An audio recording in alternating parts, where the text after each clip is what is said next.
You're tuned into the Spot Up Pod, the official podcast of the Spot Up Shot newsletter. I'm your host, Paul Garcia.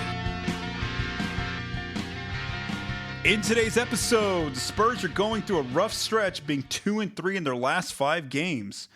Looking into what's going on with the Spurs' outside shooting. And finally, previewing upcoming games for this week.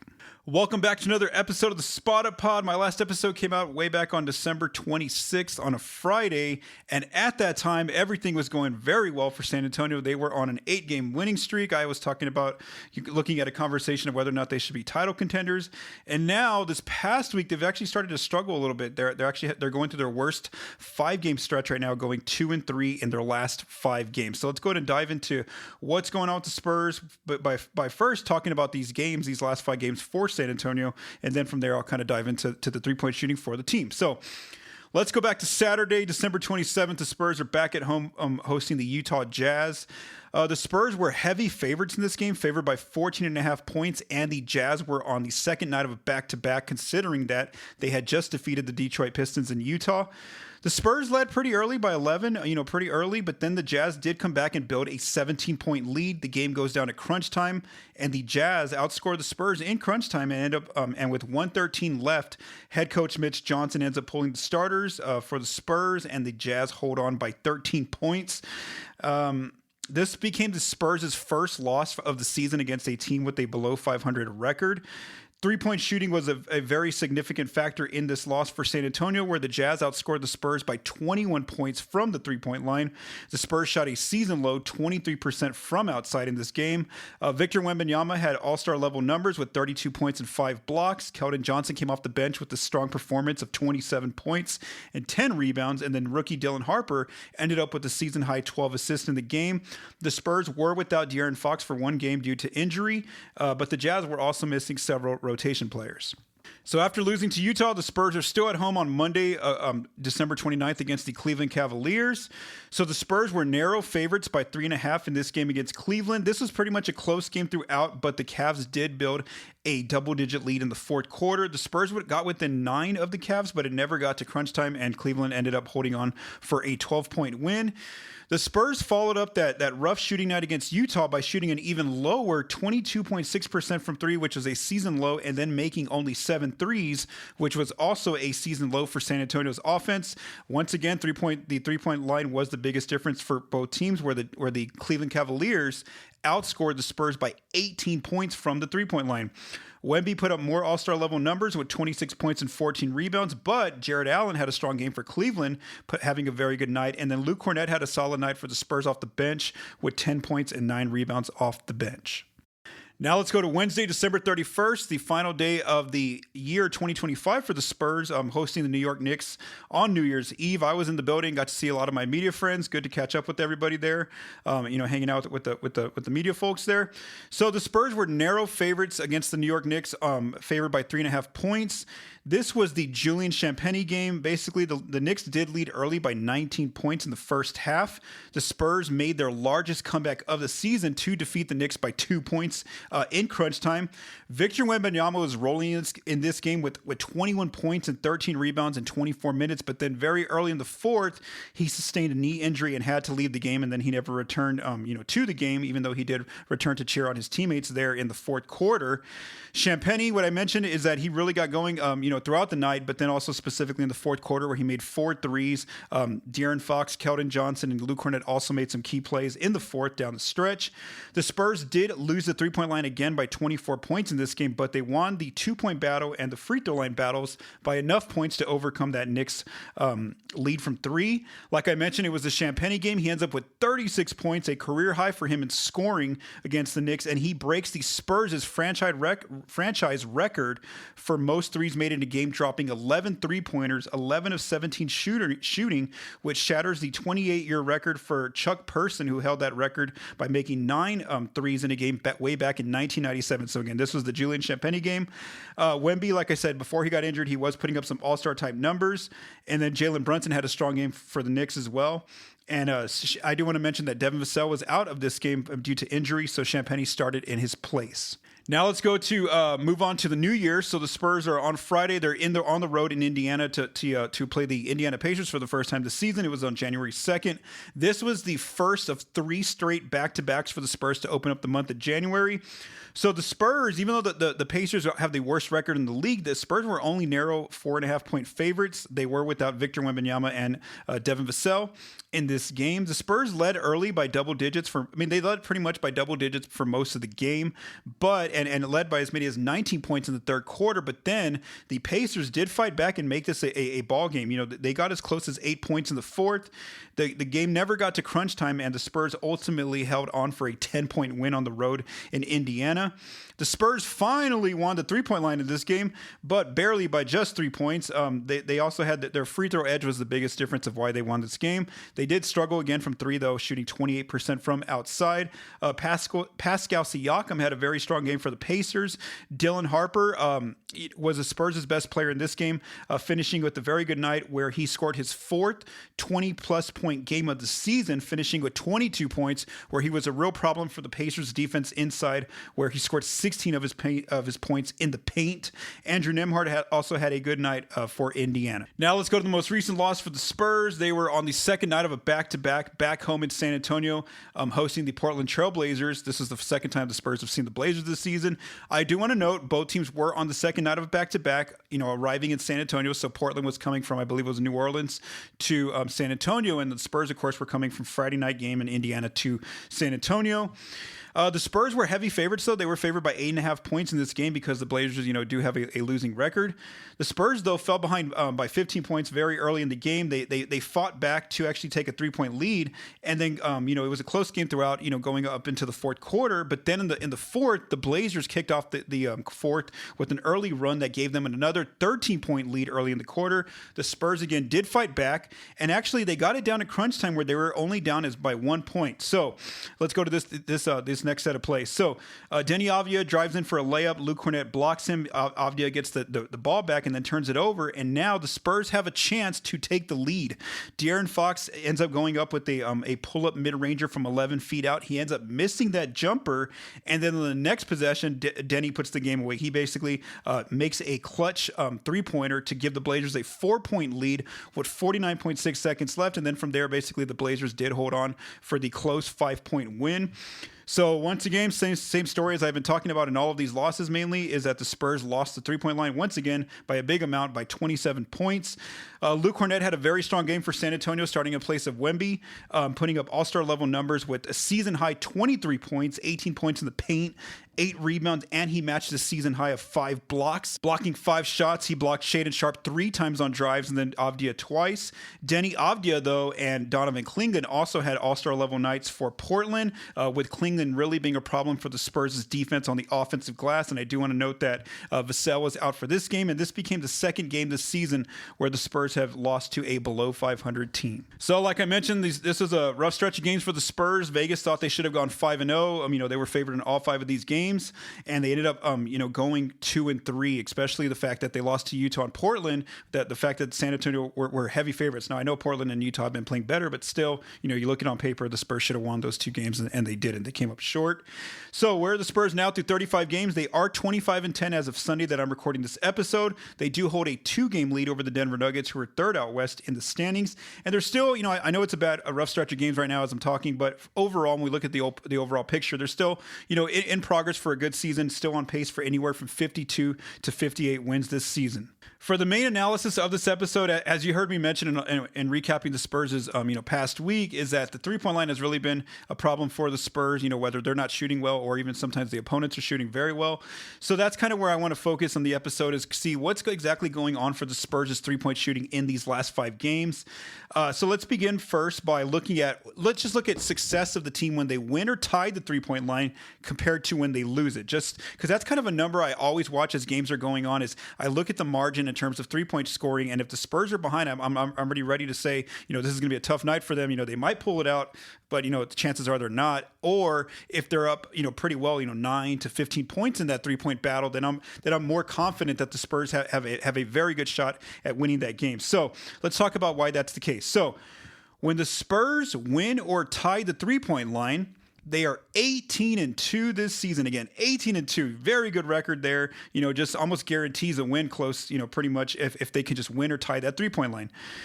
But when they lose the 3-point line, they are 7-8 this season. Again, a losing record. And again, that's the story is, yes, they have the ability. Again, they've won 7 of those games to, win the game, very closely, whether it's through their free throw scoring or their inside scoring with twos. But most nights, though, when they're losing that 3-point line, they're going to have a losing record again, having 8 of their 10 losses, 80% of their losses basically have come on those nights when they've lost that 3-point line. So again, that's always a key factor. That the number that I'm always watching is how are the Spurs doing as the game goes quarter by quarter in that 3-point margin. So let's really dive into the numbers here for the last 5 games, specifically first starting at the team level, how they're doing, and then dropping into looking at how the players specifically are doing with their 3-point shooting. So for the season, the Spurs are now a -18 from the 3-point line, and that is a change because when I did my last podcast, I looked at the 30-game analysis, and the Spurs were actually winning the 3-point line. They were winning the free throw line, the 2-point battle, and then the 3-point line. Now, though, through these 35 games, especially because of how much they've struggled these last 5, they are losing it, but barely by 6 threes, by 18 points from the 3-point line. But, in these last 5 games, that has definitely been a big issue for them. Currently, in these last five games, they are getting outscored by 87 points from the 3-point line. So, again, for the season, it's a -18, but in these last 5 games, it's a -87. In terms of accuracy, normally, for the season, they're shooting 35.5% from 3, so about 36% in 35 games. But in these last 5, they've shot below 30%, 28.4% accuracy. By shooting poorly early on in games, the Spurs are starting to fall into these double-digit holes that they've kind of avoided for most of the season. So when we look at their first 30 games, up until that OKC game on Christmas, the Spurs had only trailed by by double digits in 9 of their games. So again, only 30% of their games they ever fell into these double-digit holes. So they really weren't getting tested by falling behind by double digits. Now, though, in the last 5 games, they've fallen behind by double digits in 4 of their last 5 games. That's 80% of their games. So again, we're seeing that they're definitely being tested. And obviously, we saw that against the Knicks, they were able to make that 19-point comeback. And they needed, a franchise-setting game by Julian Champagnie to do that.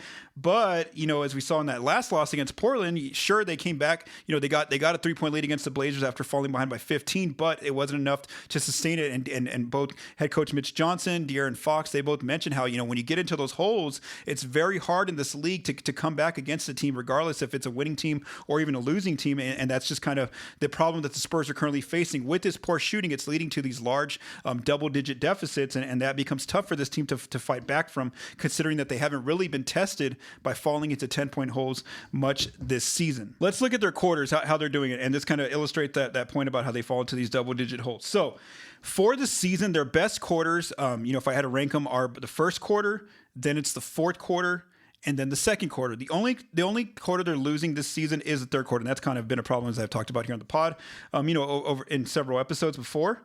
However, in the last 5, though, it's kind of flipped here, where they're really struggling out of the gate. They're having the worst defense in the league right now in the first quarter, and that's been their worst quarter. So again, their best quarter normally is the first quarter, and right now they're really struggling to get going out of the gates. This is something that Coach Mitch Johnson mentioned, more so about the defensive effort and the energy to start games right now in these recent losses.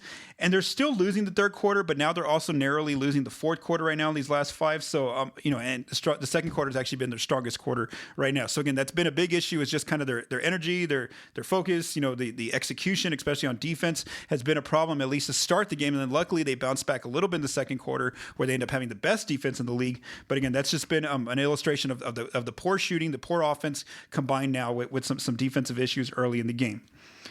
So next, let's look about what about the quality of threes that they're getting, and also how they're shooting on those open threes. For one, they're struggling to make both the wide open threes. So a wide open three, by the NBA's definition, is when a defender's 6+ feet away from you as you're taking the 3-point shot. And then open threes, they're struggling there as well. And this is when a defender's a little bit closer, between 4 and 6 feet from the shooter by the NBA's definition. So for the season on wide open threes, the Spurs shoot 35.8%.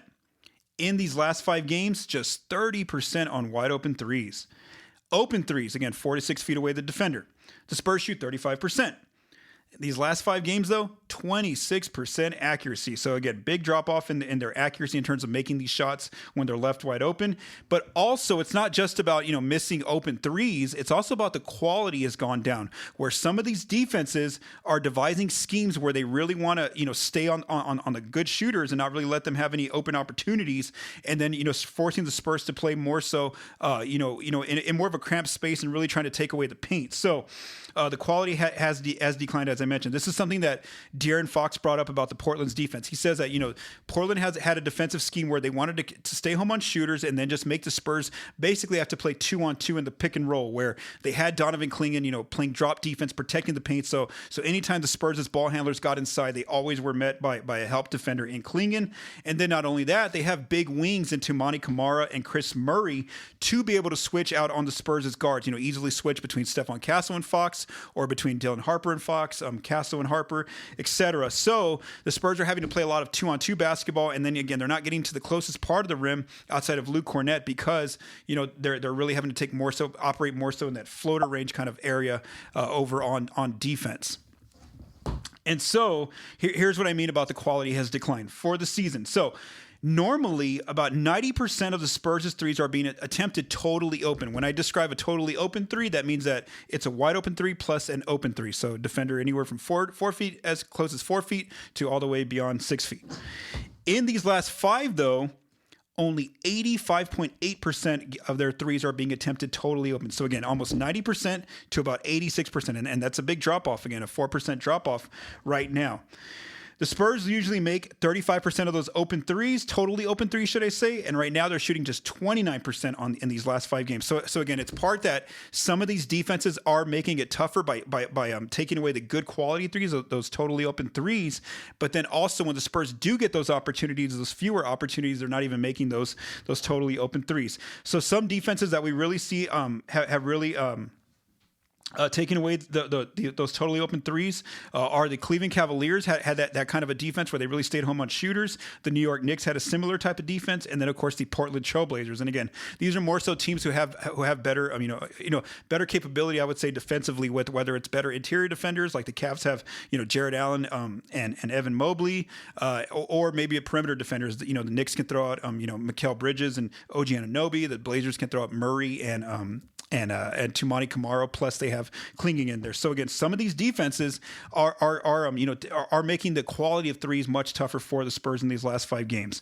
Also, when we look at the opponent's 3-point shooting, specifically Indiana and Portland generated a lot more totally open threes than the Spurs are usually used to giving up, and those opponents are also in 4 of the last 5 games. Opponents are shooting 41% or better on those totally open threes. So again, that's a problem Coach Mitch Johnson mentioned was that yes, opponents are shooting better right now, but it's also more so because of the execution by the Spurs on defense and letting them get those really nice quality open threes against their defense. So that's obviously something that they will have to address. So now, what about the specific players? Let's narrow this down even more to look at how the players are specifically doing, in these last 5 games compared to their season averages. So who are the high volume shooters? So when I say high volume shooters on the Spurs, I'm going to say players that take at least 4 or more threes per game. So their first high volume shooter is Devin Vassell. He takes 7 threes per game. He usually makes 38% of his games, but before he got injured, he too was struggling. He was only making 20% of his threes in his last 2 games that he played before going down with injury. Julian Champagnie is the second most high volume shooting three-point taker from the Spurs. Takes 6.4 threes per game, makes 36% for the season, but right now he's really shooting well, making 39% of his threes. But a lot of that really does come down to his explosion against the Knicks when he dropped 11 to 17 threes. So again, he's actually shooting better than his usual average from 3. And we've also seen the Spurs devise some sets lately in these games to try to get Champagnie some threes where he either Luke Cornett or Kelly Olynyk will set an off-ball screen on his defender, and that allows Julian to kind of hover out to the arc and get a quick open 3, especially if the defending big is playing a drop defense. That's going to leave Julian some space. And so we've seen him and the Spurs trying to get him some better looks as well, because he's, like I said, right now in these last 5, he's the only player able to knock down threes at a high rate. Then another high-volume shooter for the Spurs is De'Aaron Fox. He's taking 6.1 threes per game. Now, overall for the season, Fox has been shooting well from 3, as I've talked about here on the pod multiple times, and I've written about it. For the season, he's shooting almost 37% from three. But in these last 5, even he is struggling from three, only making 22% of his threes in these last 5. Then, of course, the player who was the Spurs' best three-point shooter last season, Harrison Barnes, has been struggling lately as well. Barnes takes 5.4 threes per game for the season. When we look at his overall, shot profile, he is, still shooting well, 38%. But like Fox in these last 5 games, Barnes is really struggling, only making 22.7% of his threes. So again, that's been an issue, is that one of the players the Spurs lean on heavily for his outside shooting, Barnes, is struggling. And then Wemby, he takes 4 threes per game. We've seen his shot volume from three really decline this season as he's trying to shoot more so inside the arc. He shoots 37% from three this season overall, but he was only shooting 33% in his last 3 games played before he went down with injury as well. So again, the high volume three-point shooters, most of them outside of Julian are really struggling from three. So that's been a problem in these last 5 games. Now, what about the low volume three-point shooters? These are players who take less than 4 threes per game. Stephon Castle, the three ball really hasn't been there for him all season. He only takes 3.9 threes per game. So he's shooting 27% from the season, but even he is really struggling right now, only making 11% of his threes in these last 5 games. Keldon Johnson is actually the best three-point shooter on the team right now by accuracy. He's making 43% of his threes overall for the season, but he doesn't take a lot. He only takes 2.7 threes per game. And so he's actually shooting well in these last 5 games, making 67% of his threes. But like I said, the volume really isn't there for him. So Keldon, the volume just isn't there for him to kind of really make a big impact in the Spurs' outside shooting. And then Dylan Harper, he's kind of doing what he's been doing. He shoots 27% from three for the season. He's actually shooting 27% right now in these last 5. So basically the same as usual for him. And he takes a low amount of threes, just 2.5 per game. And then, of course, Luke Kornet doesn't take any threes at all. So again, the big for the other teams, they're able to always, hover in the paint and make it a little bit tougher because they can always drop back on Kornet, because he's not shooting from outside. And, Luke, one thing he does do, though, is he sets up some good looks for the players coming off screens like Julian Champagny, to get some shots with the bigs that they're guarding him, staying in drop defense. So basically, when trying to figure out, yes, I talked about earlier about, how, yes, we see that some of these defenses are purposely trying to, stay on the shooters for the Spurs. That's something De'Aaron Fox did mention against Portland.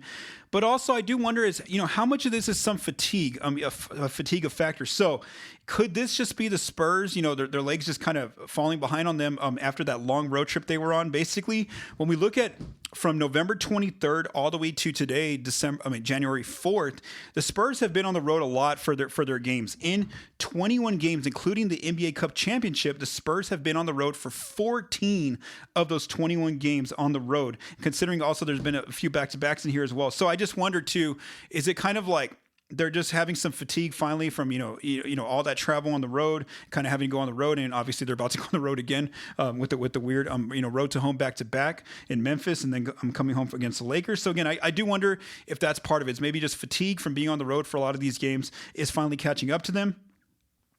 I also wonder how much of this is the opposing defense starting to kind of devise their strategy to stay home on shooters, and then also throwing out some different defensive zone looks against the Spurs to try to really take away the paint, because obviously we know one of the Spurs' biggest strengths of their team is the three guards' ability to get into the paint. De'Aaron Fox, Stephon Castle, Dylan Harper.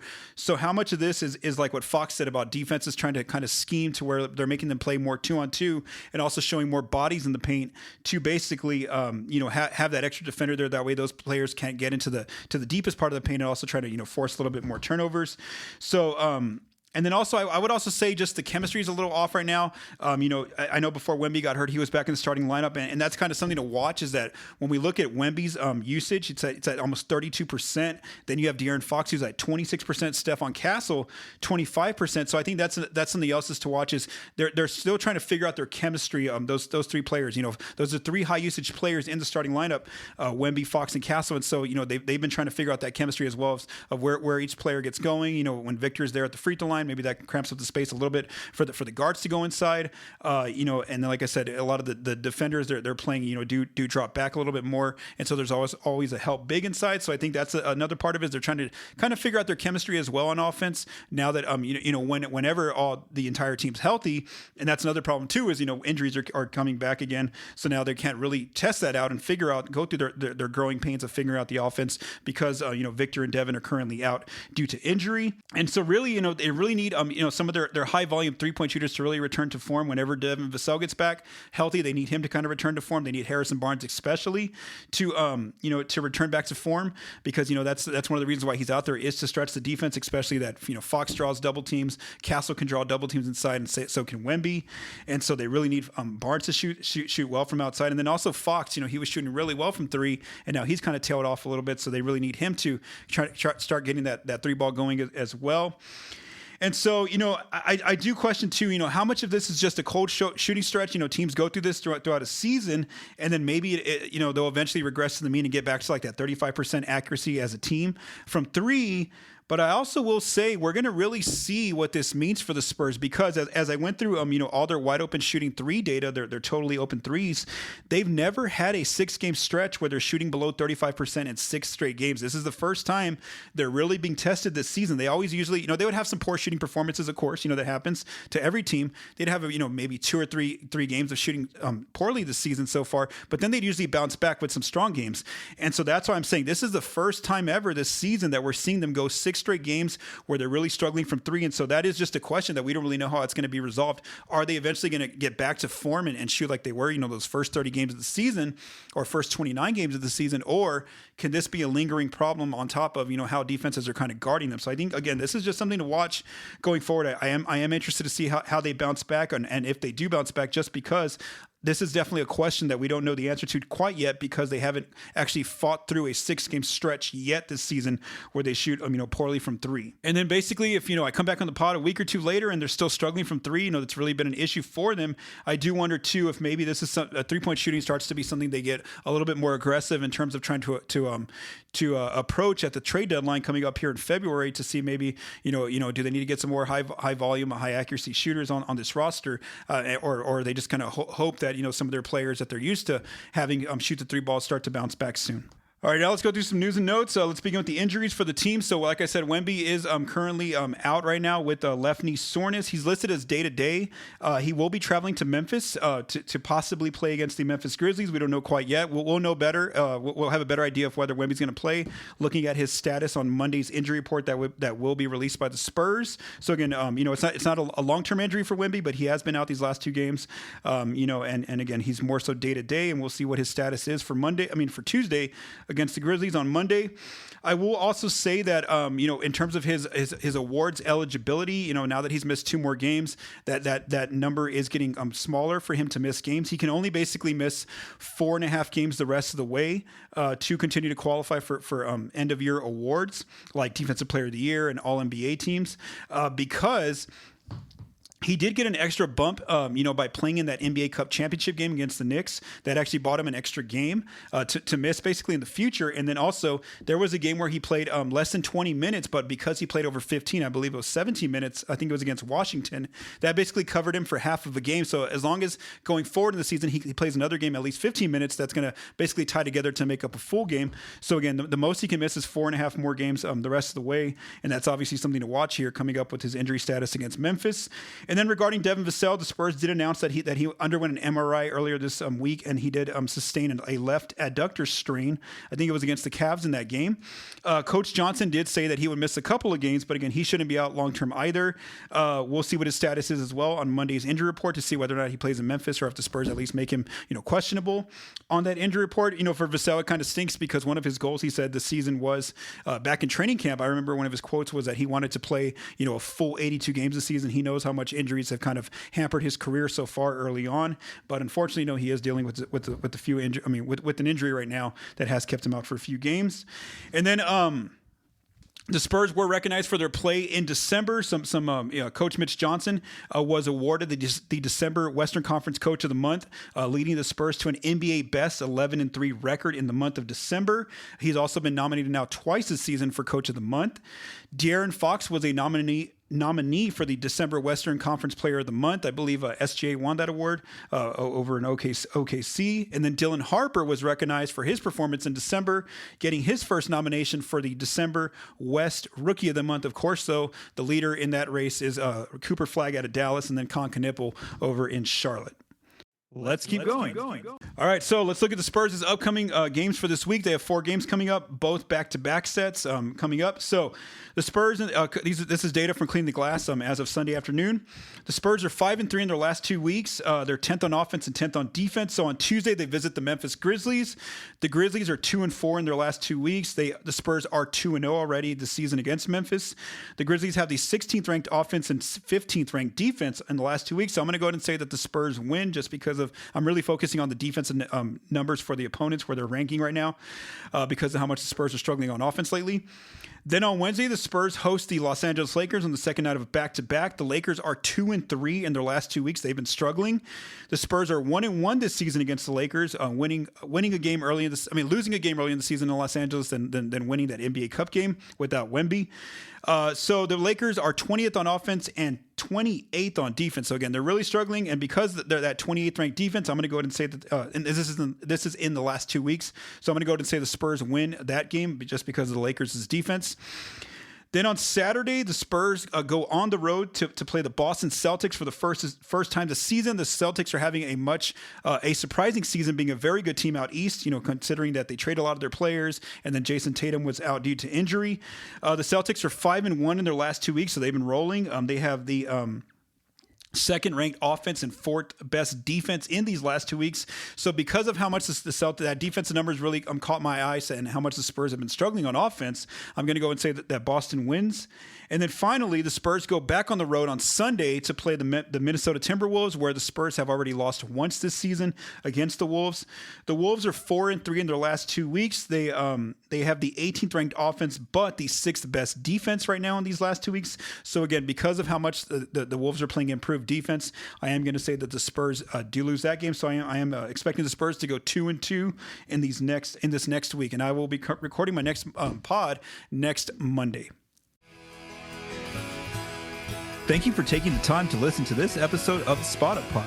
If you like what you heard, please subscribe and leave us a rating on your favorite podcast apps and our YouTube channel. The Spot Up Pod is recorded and produced by Paul Garcia. The music for this episode was written by Vincent Garcia and Paul Garcia. Thank you for listening, and have a great day.